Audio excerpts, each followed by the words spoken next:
What's happening, everyone? This CY, Mr. 8020. This is the Genesis Podcast. I'm back at you. I never left. And we have another amazing episode today with a powerful guest. This dude he's an amazing brother. He's a IFBB, I believe I said it right, pro athlete. He's a certified trainer. Some of you may have seen the videos. He goes by Big Papa Pump. He get you right when you ain't doing your sets right, when you're half in the rep. He gonna get you together. I mean, I know him to be legit because I actually ordered a plan from him to get myself together, and I pretty much got 90% there. I probably didn't go all the way in like I needed to, but that's on me, right? But I do know that this is a man of results. He's a dope brother. I've seen his story. I've witnessed his story. He's a content creator extraordinaire. He has a huge following on TikTok, has a huge following on Instagram, and ain't no telling what else. I'm pretty sure he has a big, strong presence on YouTube as well. But this guy is dope, man. I think you're going to glean something valuable from this conversation that I'm about to have with this amazing brother. It goes by the name of none other than Ben Pruitt. What's going on, Ben? How you doing today, man? A lot better now. I think I need to have you follow me around and just introduce me all the time. I don't know how I'm going to live up to that. Oh, you got that, man. Well, how you been doing, man? Really good. No complaints. Just, stepping into new territory, learning new things day by day, going through a big transition and just trusting God through it all. Okay. Well, that's the reason I got you here, man. It's because I love to see fellas, right, just start to lean into purpose, calling, and assignment, and really just like see the shift in your life when you just surrender yourself to God. So a couple months ago, I've been following you for a while. For whatever reason, you weren't popping up in my algorithm, and then just that day you popped up in my algorithm, and you were actually, giving like a short sermonette or a short inspirational word over the scriptures, and I'm like, wow, that's dope to see Ben, glorifying God. And I know a little bit about your story. So one, I want to thank you for just being courageous enough to step out and be bold about your faith, because that's a very hard thing to do because of the way the society currently is, right? But I want to just kind of talk to you and tell me what prompted that pivot, right? What was what moment when you said, you know what? I'm sick of doing things my way. This ain't been working. I need to do it God's way. Wow. So there was a lot that kind of went down. I was going through a breakup actually, with the woman I thought I was gonna, marry, and went through that, and I had to sit with myself for a minute, and I felt like in that moment I was, just always like striving for things, always trying to do better, always trying to be perfect, and I had been back in church a little bit. I had been serving and doing all these different things, but I realized that my goal with everything was really just to have this like image of like, okay, I'm like, the guy who's doing all the things right in the church. I have the social media presence. I'm trying to be, the best partner, best father, like, or trying to look like it on the outside. But then everything just started crashing down because I felt like I realized I was doing everything out of pride, and ego. And there was no surrender there. And so once everything, crashed, I was talking to my sister, and we were just talking about how I am as a person, how I like to just go after things and just drive and just, put my best foot forward. And I was just like, I always win. I always find a way to win. And she looked at me and she's just like, well, you can't win salvation. And I was just like, oh, wow, that's crazy, because one of the verses that I always memorized as a kid, had the head knowledge of, was the Ephesians 2:8-9. Specifically, not by works, so no one can boast. You know what I mean? Yeah. So I would always think about the first part, like grace. Like I would always have grace. I can do what I need to do, always have grace. But the second part, I never really understood until I realized that I was trying to work my way into worthiness in God's eyes. So that's when I realized that no matter what I do, I'm never going to be perfect, and I'll never be worthy of the glory of God unless I accept his grace. And so that's when I stopped chasing perfection. That's when I, just started to be humble and just let things go, Yeah. started letting the image go, letting the metrics go on Instagram, letting like even the style of content that I made, just let it go. And so I started just talking about what I was going through, little things like that. Nothing that I talk about a ton because I really only speak on it when I feel like it's like Right. Heavy on you. spoken to me, Yeah. like, or it's not something I can like tap into all the time. But if Right. there's like a word on me, I have to share it. Right. Understood. Just out of obedience. But, that's kind of been my transition lately. There's a lot more to it, but that was pretty much the catalyst. Okay. Well, I appreciate you for sharing that, man. That's powerful, right?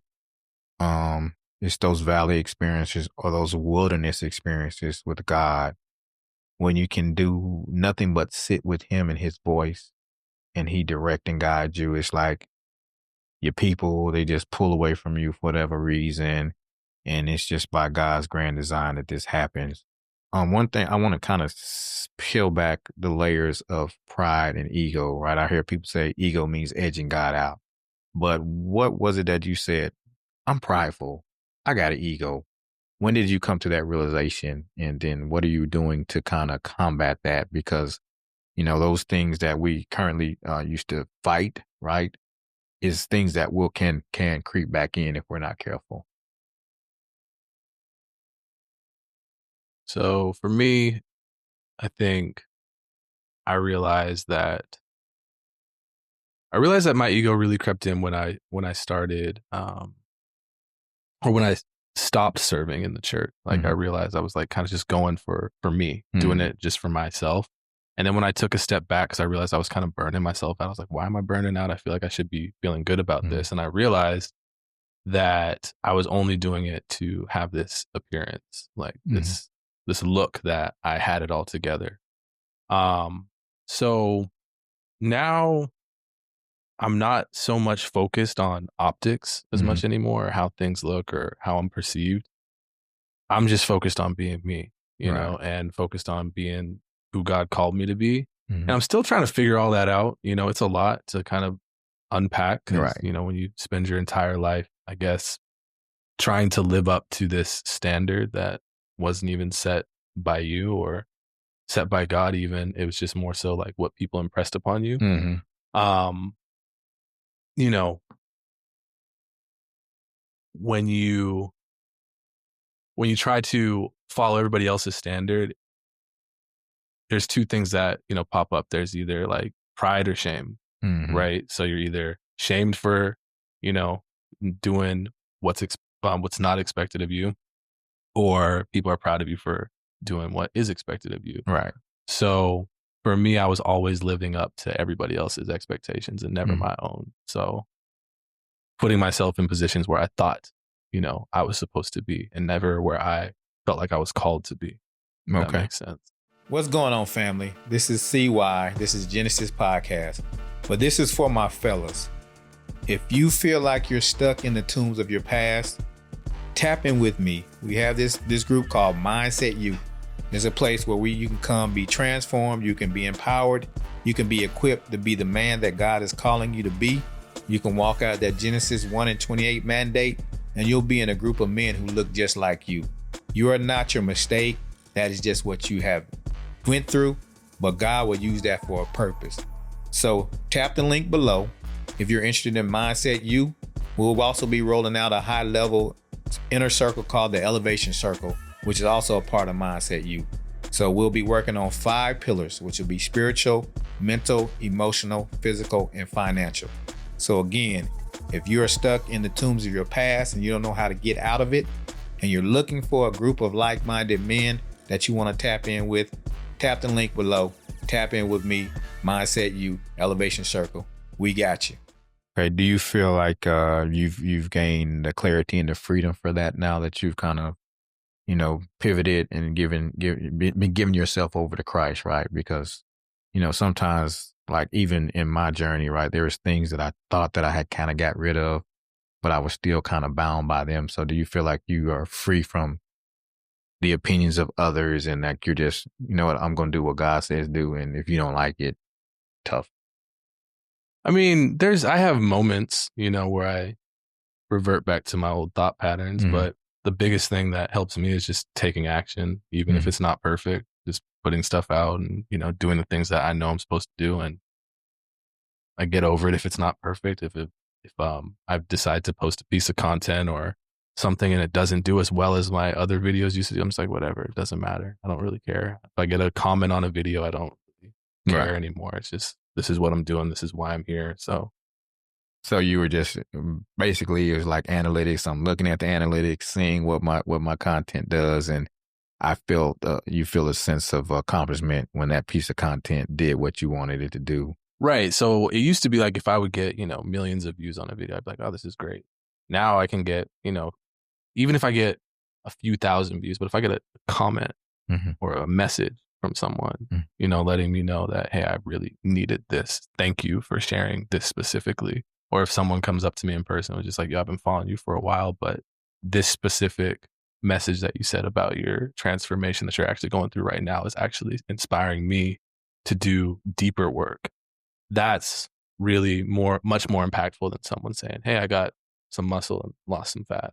But by following your program, I'm like that to me is because I feel like that's me doing what I'm supposed to do, which is leading um, other men who may have been dealing with the same thing that I was dealing with Mhm. to become the higher versions of themselves.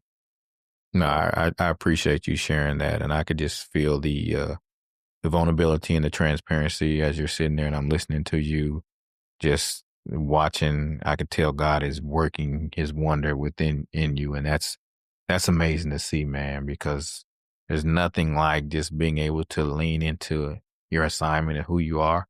And the beautiful thing I think about the platform that He allowed you to build before He tapped you on your shoulder, or like Paul kicked you off that horse and made you look up to Him.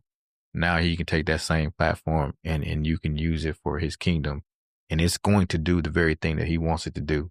Right? You're going to touch millions of lives, whether you believe it or not. And the interesting thing I've learned about when you are championing God and you're speaking for the kingdom, a lot of people will not ever say anything or comment on the actual post. But if you run into them somewhere or you check your DMs, they're going to say, hey, man, I really needed that. So always know that what you're doing is valuable and is needed for such a time as this, because you epitomize, not saying that you're not a man, or a person who doesn't have muscles is not a man, but there's just this connotation that comes with somebody who has muscles, who takes care of themselves, and it just kind of draws people in. So I believe that God is going to expand what you're doing, and I think that at some point you'll see the fitness thing tap back in, and you'll be able to do like your own version of fitness slash higher power work and overall coaching, man. So I think there's a plan and there's a method to God's madness. You just have to trust it, man. And I know you will, man. But I just wanted to give you your kudos, brother, and tell you I see you, man. I value you. I've always valued what you do, man. How you approach things, and just let you know that just keep pushing, man. And you always got somebody in the corner praying for you. If don't nobody else pray for you, see why I gonna pray for you, my brother. I appreciate that. So, man, I definitely want to ask you though, like, can you go back to like maybe one of your lowest lows and how you dealt with it, or just a low time in your life before you gave yourself and surrendered to Christ, versus how you deal with it now, and what's the difference? And if you would tell somebody to say, I want to make that change, but I'm scared, or I don't know how to overcome this issue that I'm facing because it's pulling me back, right? Okay, yeah, I can. I can give you two types of lows, two Hmm. rock bottoms Hmm. from two totally different perspectives. So back probably about 8, 9 years ago, I was, finishing up a battle with drug and alcohol addiction, Hmm. like really intense, like, doing drugs like every day, as much as I could, drinking as much as I could just to numb the pain. And I think that primarily came from a place of shame, just Hmm. feeling like, I hadn't really hit my stride, or Hmm. maybe I had not taken advantage of my opportunity because, I did end up, getting expelled from college when I was like 21. Yeah. Um, just because I was partying, and then I would get arrested throughout my 20s. And, then I turned to like, just drugs and alcohol. Then I had my child out of wedlock, which is a blessing, by the way. I love my son. But at the time, I was just like, well, what am I doing? This Right. is just a mess right now. So I was just numbing that pain, not really sitting with it. And it got to the point where I lost everything, got kicked out of, apartments, got cars repossessed, all that stuff. And for me, that type of rock bottom was just, I didn't have anything. So I didn't really turn to God at that point. I was just like, I just got to get resourceful. So I got sober, and I just started acquiring things. I was like, okay, let me get a job. And then I got the job and I was like, well, let me get in shape. So I got in shape. I was like, okay, I feel good about myself. I'm making a little bit of money. I look good, feeling like I'm having a good time. So I just started like attaining and, amassing accomplishment. And then after that, I decided to, start my Instagram page. And then, so I got the validation from that. So everything that I was doing was just instant validation. And so that to me made me feel like I was extremely powerful. And blessed, I guess, at the time. Like, Right. oh, I can do all this stuff. And I would give God thanks, but it wasn't really like, it wasn't like, it was from up here, Right. but not in here. Oh, okay. You know what I'm saying?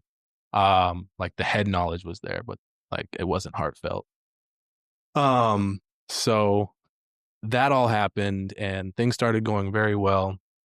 But what I was realizing was, I was making, instead of, like the drugs and alcohol, my idol, I was like making myself and my physique and my accomplishments, my idol. You know what I'm saying? So it wasn't until I got everything I wanted. Like I built the business. I started helping guys out and I was like, oh man, I'm doing so well. Like I'm doing really amazing for myself. It's crazy to think that, I came from, being addicted to drugs for almost a decade to where I'm at right now. I can't believe it. This is great. But then once, like how I just mentioned, how I recently hit another rock bottom when everything fell apart, like with relationships, I was like, that's crazy. I have gotten everything I wanted, but I still feel extremely empty. Like there's nothing here. Like I had the what looked like the picture perfect relationship. Like I got the cars I wanted. I got, the home I wanted, and, I was making the money I wanted to make and taking the trips and doing everything I wanted to do, but it just felt empty. And then what I realized was like, I didn't have any real relationship, like any solid people that I could turn to. Cause when everything hit the fan, like, everybody dipped out. Like, Wow. there was nobody there except like my sister, my mom, my dad. Like that was it. And so what I had to do this time, I went back to church and like actually got in it. And for the first time, I really like threw away all the head knowledge that I learned from, from the word, and was just like, okay, how can I incorporate this into like my heart? And like, how can I, tap into the Holy Spirit, not just, the words in the Bible, you know what I mean? Because I can memorize all the scriptures, I can do all that, but it doesn't mean anything if I'm not really living it out, or if it doesn't resonate within my spirit. So that's when I started, connecting with brotherhood. That was huge, and started, just talking to other men about what I was going through, just being vulnerable, not being afraid to talk about my psychological trauma. You know what I mean? Yeah. And even like admitting that there was psychological trauma, even though like I hadn't had, crazy experiences, but there were things that have shaped me that I had been carrying and beating myself up over and over and over and over and over again for years. So it wasn't until I was able to, look back on every version of myself that I had been trying to prove wrong or prove right, or, trying to, or that I was resenting. And I was able to look back at them with like true love and just embrace that younger version of myself who didn't know any better, and love that younger version of myself. That's when I was able to like just release all the pain. And it was like almost cathartic when I was able to look back at, the 7-year-old version of myself who made that one mistake that I've been beating myself up over for 30 years. You know what I mean? Wow. And so what I learned was like, forgiveness is just letting go of the idea of a perfect path. That's good, Ben.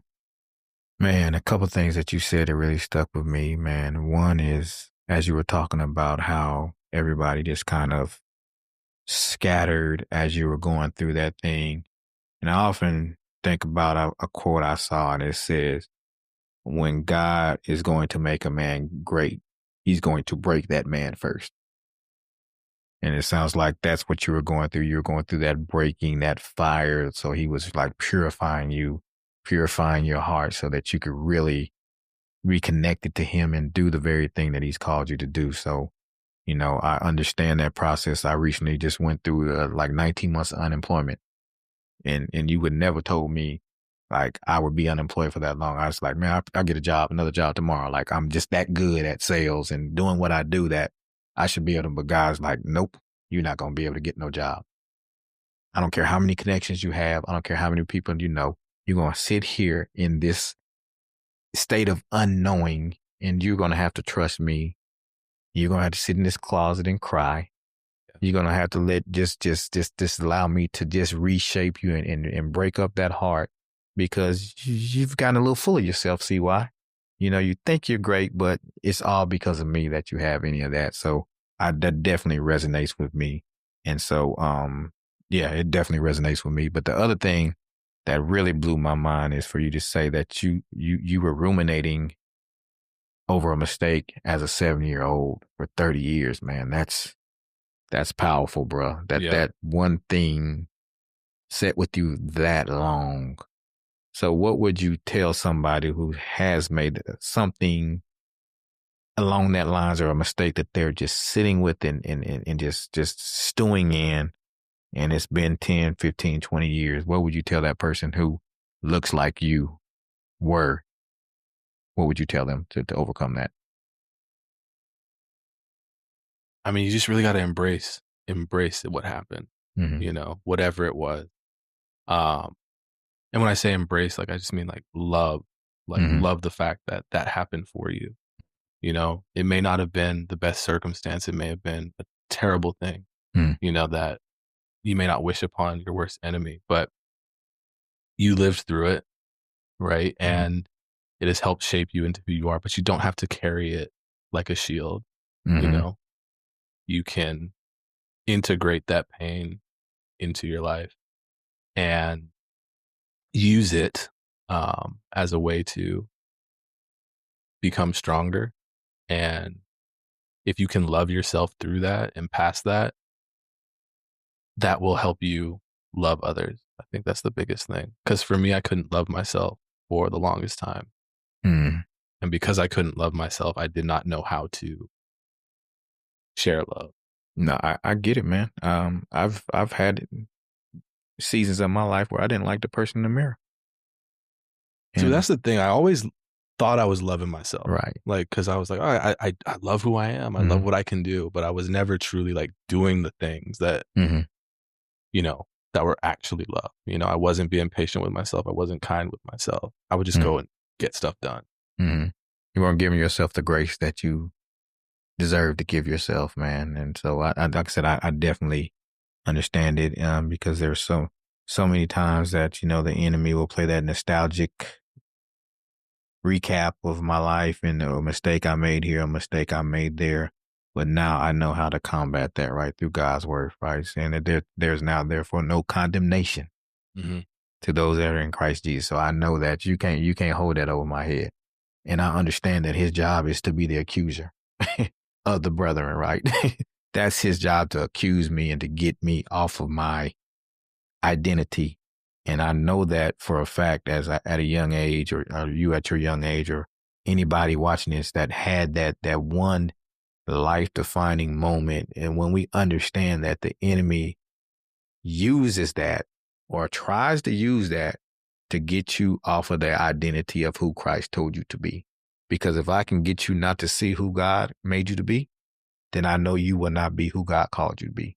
Because you will ruminate and you will think about that mistake versus becoming this powerful being that God has gifted to do whatever that thing is he's placed within you. I tell my son this now. One of my prayers for myself, one of my prayers for you and anybody watching this is that I hope that you can connect with the God that's already in you. Because he said, I created you in my image and likeness. So I know that there's some God in me. Now I just got to be able to understand that, connect with it, and then, you know, build upon that. What's going on, family? This is CY. This is Genesis Podcast. But this is for my fellas. If you feel like you're stuck in the tombs of your past, tap in with me. We have this group called Mindset You. There's a place where you can come be transformed. You can be empowered. You can be equipped to be the man that God is calling you to be. You can walk out that Genesis 1:28 mandate, and you'll be in a group of men who look just like you. You are not your mistake. That is just what you have went through, but God will use that for a purpose. So tap the link below. If you're interested in Mindset U, we'll also be rolling out a high level inner circle called the Elevation Circle, which is also a part of Mindset U. So we'll be working on 5 pillars, which will be spiritual, mental, emotional, physical, and financial. So again, if you're stuck in the tombs of your past and you don't know how to get out of it, and you're looking for a group of like-minded men that you want to tap in with, tap the link below. Tap in with me, Mindset U, Elevation Circle. We got you. So what's next for you, man? You know, as we transition, you know, you sound like, you know, you were excited about, you know, getting married, starting a family. Are you still looking to do that? Or are you just kind of just walking out this journey, seeing what God has for you and continuing to work on yourself until you get to that place where you find that person? I mean, right now I'm just working on me, Mm-hmm. you know, not really dating or anything like that. Just chilling, doing what I need to do. Mm-hmm. I tried getting back out there, but I was like, I'm good right now. Like, I'm good. I got other things to worry about. Like the biggest thing was like, I would tell myself, man, if I'm like spending all this time, you know, trying to connect with other people, I really need to be connecting with my child, my son. I have a 10-year-old boy and he's great, you know? Right. And I really haven't been there the way I need to be there for him. So I've been really trying to connect with him more and just be there for him and just raise him up the way that he needs to be raised. And I see, you know, reflections of me in him. And so, you know, I know when I show up a certain way, it affects him. And it was really cool just the other day. I had kind of been off my game for a couple months, all of our visits, but we were just driving home from church like a couple weeks ago. And I was just kind of playing with him, like just messing with him, like just being goofy and having fun. And then he like looked at me and he's just like, wow, you know, mom's right. Like, dad, you're back. Like, and that like just shook me. And I was just like, okay, this is, if I don't know what I'm supposed to be doing, like I'm definitely supposed to be leading him to, you know, a better relationship with God and a better relationship with himself while we build our relationship, you know? So Yeah, I kudos to you for that, that's my brother. really that's the number one thing that I'm worried about is just being a better father. Again, I salute you for, you know, recognize they say you can't fix what you won't address or you can't fix what you won't even acknowledge. So you're acknowledging and it seems like you're just doing a lot of deep dive, deep work. And it's like God has his hand on you. So I'm excited for you. But I want to go step back. Just one question, right? You said working on yourself. What does working on yourself look like somebody who's so disciplined, so regimented, and you know, like how I eat this way, I eat 6 times a day, because you're a competitor, so you follow a strict routine. What does that look like now? For me, I believe that it's about letting go now, letting go of that need to just have control over every outcome, and allowing myself to step into unknown. Because if you think about it with fitness, it's very calculated. It's easy. You know, it's just, here's the plan. This is what's going to happen. It's just math. You just do it, you know, there's no risk. Now, I'm learning to, you know, take my analytical brain out of everything and just trust what the process that I've never been through, you know, and that can be challenging because I am a little bit of a control freak. I like to just have everything in order. But what I've known is that when I try to have my hand on everything, there's no room for God in anything. So that's what I've been doing for the most part. There's little things that I do to keep myself centered. So obviously I do my devotionals in the mornings. I pray. I try to practice gratitude as much as possible, meditate. But the biggest thing is just letting go of control. Okay. That's powerful, man. I think the biggest step for me in walking with God is understanding that if he doesn't answer my prayer, that's okay, because that might not be what he wants for me. And trusting that he's inherently wiser and smarter than I can ever be. And knowing that what he says and the will he has for my life, if I surrender to it, it's always going to work out for my good. He'll take everything that I could look at it as a detriment, but if I look at it on the back end, it'll be something that'll serve me well if I just surrender and submit myself to the process and be pliable in his hands. So that definitely resonated with me as well. What I want to, as we get ready to kind of wrap up and finish this discussion, man, I've thoroughly enjoyed it, man. Just sitting with you, man, it's just a sense of calm and peace that I see in you now that probably wasn't there before. I didn't know you, that in depth, but I knew of you and I followed you and paid attention to what you're doing. So what's next as far as like the coaching business, or is that pivoting to, like, do you have an idea yet, or are you still kind of figuring that out as well? I do have an idea. Okay. So I think one of the biggest things that men need that we don't have is a community space. Mm-hmm. And, a community space that focuses not on just getting in shape, but actually growing as a man, spiritually, mentally, emotionally, and physically. So what I'm doing now is I'm putting together a, I guess I wouldn't call it a course, but just resource center for men, and it's not just going to be fitness coaching. It's going to be, how to actually make fitness automatic for you. And so for me, what I focus on is, the mental and the spiritual. That's not when I have that in check, it's so easy for me to lock in fitness. Like it's not even a question. So I think that's what a lot of men lack. So we're creating a community space for guys where they can tap in and have access to different resources through modules and different tools that they can utilize at their disposal to stay in the game, and not just focus so much on that feeling that they feel whenever they're motivated to go get after it, but actually have a resource center and different formats of different intensities that whether it comes to having different morning routine formats, or different workout routine formats, different meal plan formats, different emotional regulation tools and tips. That way they can just focus on growth and not just focus on the problem. So that's what I've realized, like with my coaching, that has been like the biggest gap. It's like the fitness is there, the plans are there, the routine is there, and if you're locked in, you're going to get results. But how do you get back on track? And so that's what I'm trying to build right. Well, that's what I'm building right now. So that's dope. That's something that I should have launched within like 90 days. Okay. So right. So you heard it here first. You did. I've never talked about this before. Well, wow. We got a Genesis exclusive. Ben Pruitt is launching his community. You guys be on the lookout for that. You know what's dope about that? I like that we're actually in similar spaces. So I have a community called Mindset U. It's a biblical basis. And then we got 5 pillars that is going to be kind of an offshoot of it. So the biblical is like free.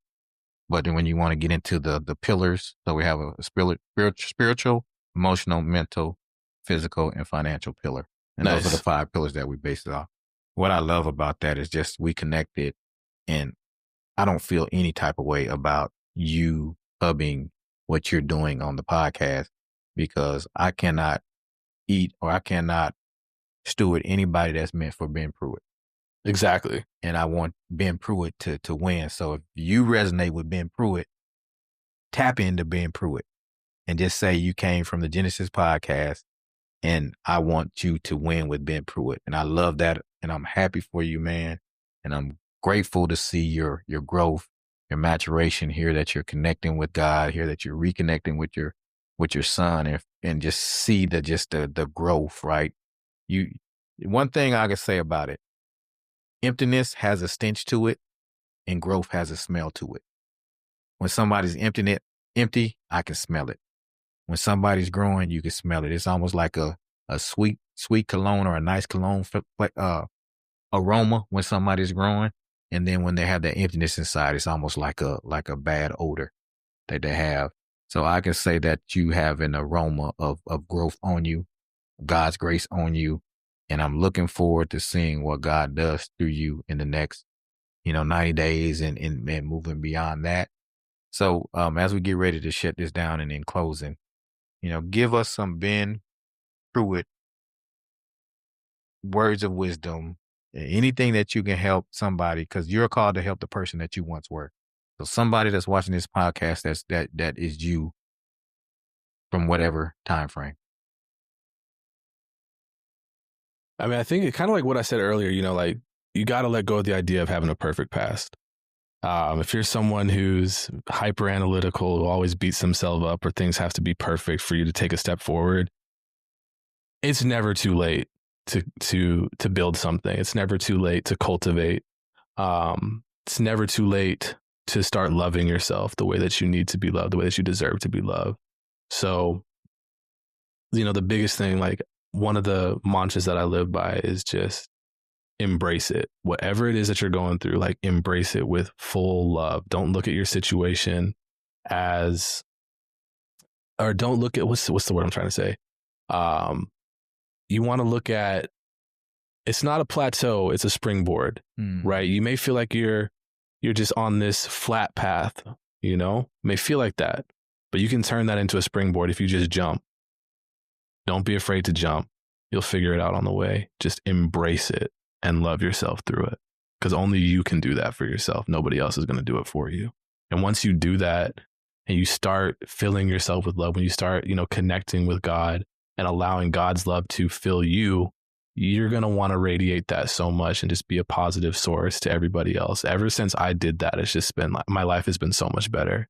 And I can tell that the people around me are so much happier just because I'm back, and you can come back too. It's never too late. Yeah, that's dope, man. I appreciate you for sharing that, because you had to clear out the space of that circle that was possibly going to turn into a noose, to your circle that's going to be part of that springboard to help you get this next season, this next level of life. So I'm super happy for you, Ben. I'm grateful that you took the time to come sit down and chat with me today. So tell my audience and the viewers where they can find you, how they can follow you, how they can connect with you. So you can find me on Instagram and TikTok. I actually don't have the YouTube set up yet, but it's Ben Pruitt _fit. It's BenPruitt_FIT. Okay, and is Ben Pruitt Fit on Instagram? Instagram and TikTok, yeah. Okay, so y'all please go follow my guy. Like his videos, push his numbers up. Like I said, he's an amazing dude, and I'm looking forward to seeing him grow. And I appreciate you again for taking time to kind of step out with me and just be transparent. And I could just feel the vulnerability and the honesty in your answers. So thank you again for, coming to be a part of the platform. So in closing, this has been the Genesis, the Renaissance of Manhood. Like I said in the beginning, if you enjoyed this video, please subscribe, please like, please follow, please share. So in closing, today, I want you to understand this. This is my word of wisdom in closing for this episode. And so what I say today is, what you tolerate today will become your stronghold of tomorrow. So if you tolerate mediocrity, if you tolerate passivity, if you tolerate anything that is not allowing you to show up as the best version, not even the best version, the God version of yourself. There's a version of God, and the best version of myself is not even close to where God or who God wants me to be. So I need to stop tolerating mediocrity. I need to move with excellence, because if he's a God of all things and he's a God of excellence, and I am his child, and I'm a product of him, and I've been engrafted into his family through the blood of Jesus and the Holy Spirit. I should be moving with excellence at all given times. So show up, stop tolerating living beneath your privilege. Show up each and every day for yourself as if it's your last day, because when you understand, the Bible even says that our life is like a mist of vapor. If you go take a mist of vapor, go get some air spray it in the air, and see how long that aerosol stays in the air. And then you understand that's how quickly life vanishes. So capitalize on each and every opportunity that you have. You were created and designed to do something wonderful. And when you tap into God, God will open up that inner genius that's within you. Each and every one of us have an inner level of genius and creativity that God has placed into us, but we have to take the time to tap into it and unlock it. So stop tolerating and stop settling for something that you were designed to live at a higher plateau. So this has been the Genesis. This has been my guest, Mr. Ben Pruitt. Got my producer over there, D. Johns Extraordinaire, and a happy belated birthday to my guy. He's a Virgo like myself, September the 8th. I'm September the 6th. So we got some similarities to him. So happy birthday to this brother, an amazing producer. Go watch his podcast, the Dear Son podcast as well. He drops a lot of knowledge as well. So in closing, this is the Genesis, the Renaissance of Manhood. This is your boy CY, and I'm gone.